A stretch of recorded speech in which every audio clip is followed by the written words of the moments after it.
ধানের ৩২ নম্বরের বঙ্গবন্ধুর যে বাড়িটি ভেঙে ফেলা হয়েছে, এটি নিয়ে এবার বিবৃতি দিয়েছে ভারত।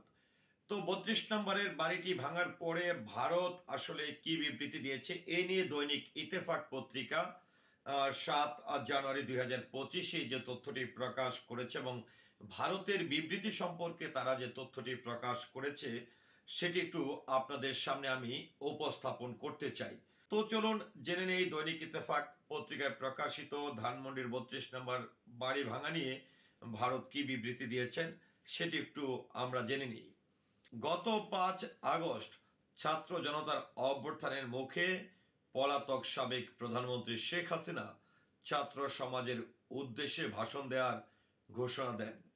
বিষয়টিকে কেন্দ্র করে বুধবার ৫ ফেব্রুয়ারি রাত থেকে বিক্ষুব্ধ ছাত্র জনতা শেখ মুজিবের স্মৃতি জড়িত ধানমন্ডি ৩২ নম্বরের বাড়িতে হামলা ভাঙচুর ও অগ্নিসংযোগ করেন। রাতভর হামলার পর বৃহস্পতিবার দিনেও বোলডোজার দিয়ে গুড়িয়ে দেওয়া হয় বাড়িটি। চলতি সপ্তাহে তথ্য ও প্রযুক্তি বিষয়ক উপদেষ্টা নাহিদ ইসলাম বলেন, শেখ হাসিনা ভারতে বসে রাজনৈতিক কার্যক্রম পরিচালনা করলে সেই দায় ভারত সরকারকেই নিতে হবে। এরপরেও হাসিনা আওয়ামী লীগের ফেসবুক পেজ থেকে ভাষণ দিয়েছেন।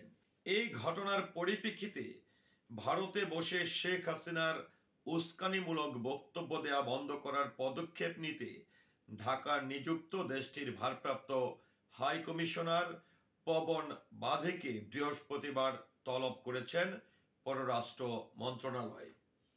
পররাষ্ট্র উপদেষ্টা মোহাম্মদ তৌহিদ হোসেন বলেন, হাই কমিশনার এখন নেই, তাই ভারপ্রাপ্ত হাই কমিশনারকে ডেকে এই ধরনের উস্কানিমূলক কর্মকাণ্ড বন্ধ করার জন্য অনুরোধ করেছি। ভারত জানিয়েছে শেখ হাসিনা বিদেশের প্ল্যাটফর্ম ব্যবহার করে বক্তব্য দিচ্ছেন।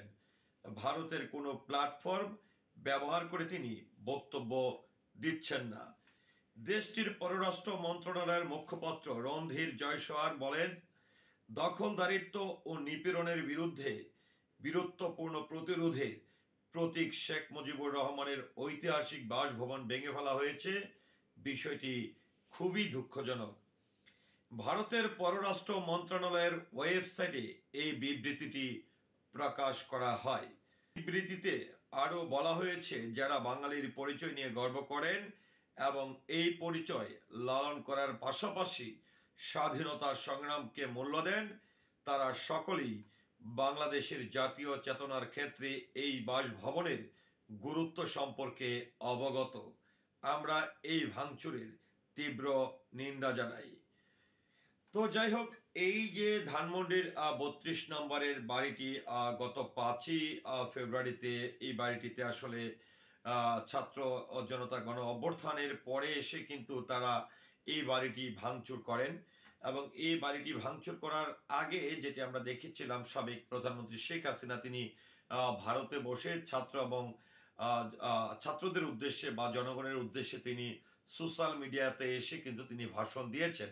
তো ভাষণ দেওয়ার আগে তিনি কিন্তু বিবৃতি দিয়েছিলেন যে ছাত্রদের উদ্দেশ্যে তিনি ভাষণ দিবেন, তবে এটি আসলে অন্তর্বর্তীকালীন সরকারের পক্ষ থেকে আমরা দেখেছি যে বলা হয়েছে আসলে এই বর্তমানে প্রেক্ষাপটে এসে যেহেতু তিনি গণ অভ্যুত্থানের মাধ্যমে এবং তিনি দেশ ছেড়ে পালিয়ে গেছেন, সেই প্রেক্ষাপটে এসে এই ধরনের বক্তব্য অনেকটাই উস্কানিমূলক এবং এটাকে কেন্দ্র করেই আসলে এই ধরনের হামলাগুলো হয়েছে।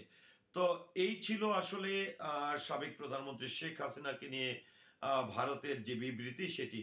তো এটি নিয়ে আপনার মতামত কি, আশা করছি কমেন্টের মাধ্যমে জানাবেন। সেই সাথে পুরো ভিডিওটির সঙ্গে থাকার জন্য অসংখ্য ধন্যবাদ। আসসালামু আলাইকুম।